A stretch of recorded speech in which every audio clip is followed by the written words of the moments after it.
Hello everyone and welcome to my channel. For those of you that don't know me, my name is Lisa and I have 3 children with ADHD, ADD, anxieties, different kind of anxieties, and a learning disability in learning, reading, and writing. So I have my hands full, and the majority of their life I was single, but I am in a relationship now and I'm getting a lot of help, and that is great. The people around me have really made a great team, and we were doing it together. So today's video I want to talk about what is ADHD. So let's take a look, and this is just as a refresher, or somebody that's just been newly diagnosed with their child, or even as an adult, but I'm going to refer as children in this video. I talk with my hands a lot, as some of you might have noticed, but that's me. So let's take a look at what ADD and ADHD actually stands for. And today we're going to do ADHD. We're going to kind of put it in the same category now. If you get diagnosed, they just kind of say, yeah, he has ADHD. I don't think they really separate it from ADHD, ADD. I think it's in the same category now.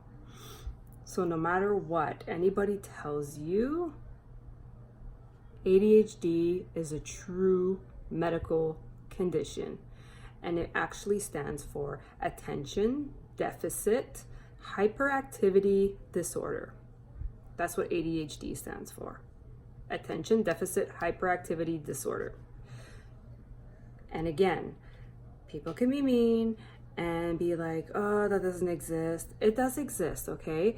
The brain activity and the brain development in a child or an adult that has ADHD or ADD is actually different. Development is different, and the brain activity is different. So it's actually sad if you take a minute and you think about it, that your child's brain is not working like the norm. And it actually really bothered me when I found that out. But the way I look at it now is that if everybody was the same, it'd be boring. And different is good.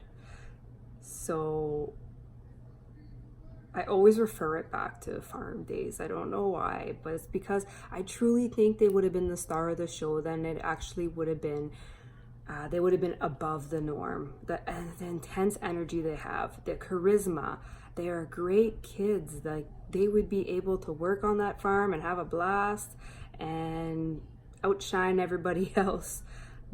But that's not what it is these days. These days, children with ADHD or ADD are asked to sit in a classroom for 8 hours and not budge. That is insane. That is crazy. I don't agree with it, but it is what it is. I can't change the school system.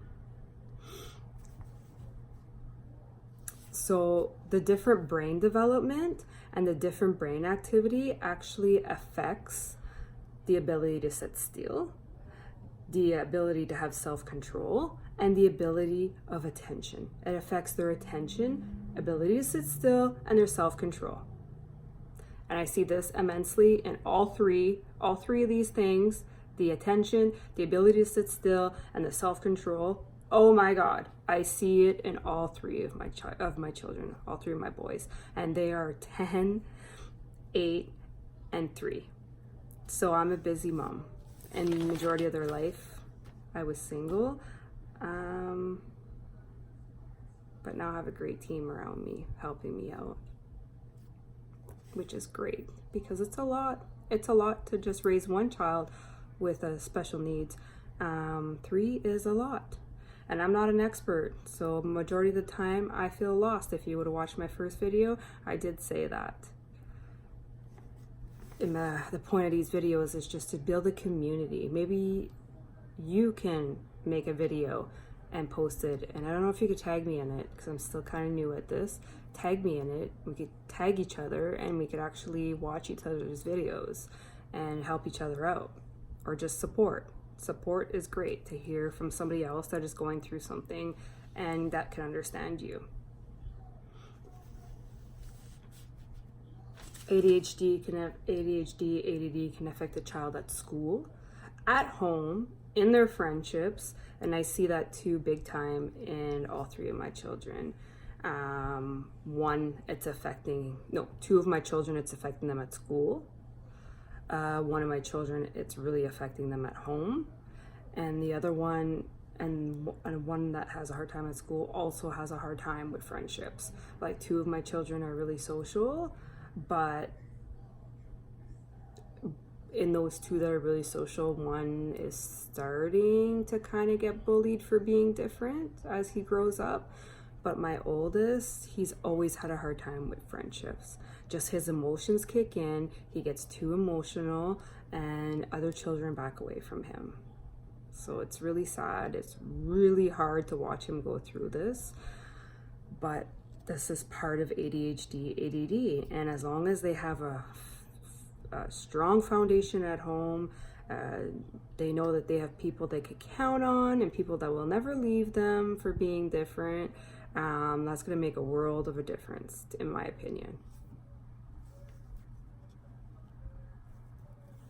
So this is the description of ADHD, ADD that hit home the hardest for me when I was doing my research, and I wanted to share it with you guys. My next video is going to be about the symptoms of ADHD, and how I'll probably talk a little bit about myself and my experience with the symptoms. And don't forget to like, comment, and subscribe. I love hearing from you guys, so come on, leave a message, and have a great day.